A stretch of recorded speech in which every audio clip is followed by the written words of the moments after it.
আসসালামু আলাইকুম, নমস্কার। তবে দাদা ভাই আরেকটা টিপস নিয়ে আপনাদের চোখের সম্মুখে আসলাম। আজকে আপনাদেরকে আমি এমন একটা গাছ দেখাবো, কোনো টাকা পয়সা কোনো কারো কাছে যাইতে লাগবে না দাদা ভাই। চিরতরে দাদা ভাই আপনার পেটের ভিতরে যে কোনো ধরনের গ্যাস থাক, ব্যথা থাক, দাদা ভাই চিরতরে ভালো হবে। কোনো টাকা পয়সা কোনো কিছু লাগবে না দাদা ভাই।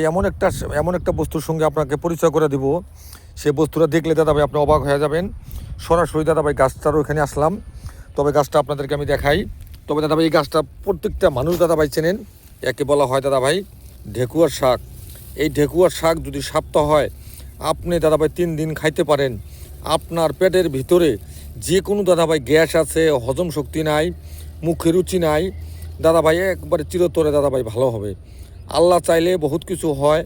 আল্লাহর রহমতে দাদা ভাই পৃথিবীতে লক্ষ লক্ষ গাছ আল্লাহ পাক পাঠিয়ে দিছে মানুষকে সেবা করার জন্য। দাদা ভাই দেখেন, এই ওই বস্তুটা আপনাকে দেখালাম।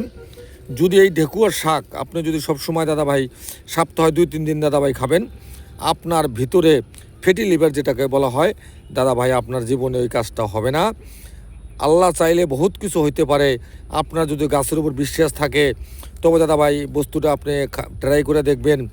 আর আমার জন্য একটু দোয়া করবেন। আপনি যে ভিডিওটা দেখলেন দাদা, আপনাকে অনুরোধ করে বললাম দাদা, আপনি দয়া করে এই ভিডিওটা একটু শেয়ার করে দিবেন, যাতে মানুষের উপকারে লাগে। দাদা ভাই গাছকে হেলা করবেন না। গাছ আপনাদেরকে একদম বিপদের বন্ধু। গাছ দিয়ে দাদা ভাই সব কিছু হয় দাদা ভাই চোখের সম্মুখে।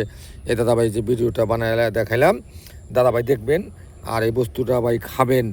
আপনার পেটের ভিতরে যেটা ফ্যাটি লিভার যেটা বলা হয়, এইটা হবে না। আপনার হজম শক্তি ভালো হবে দাদা ভাই। এই যে আপনাকে দেখাইলাম বস্তুটা, দয়া করে দাদা ভিডিওটা একটু শেয়ার করে দেবেন। ধন্যবাদ। জয় হিন্দ।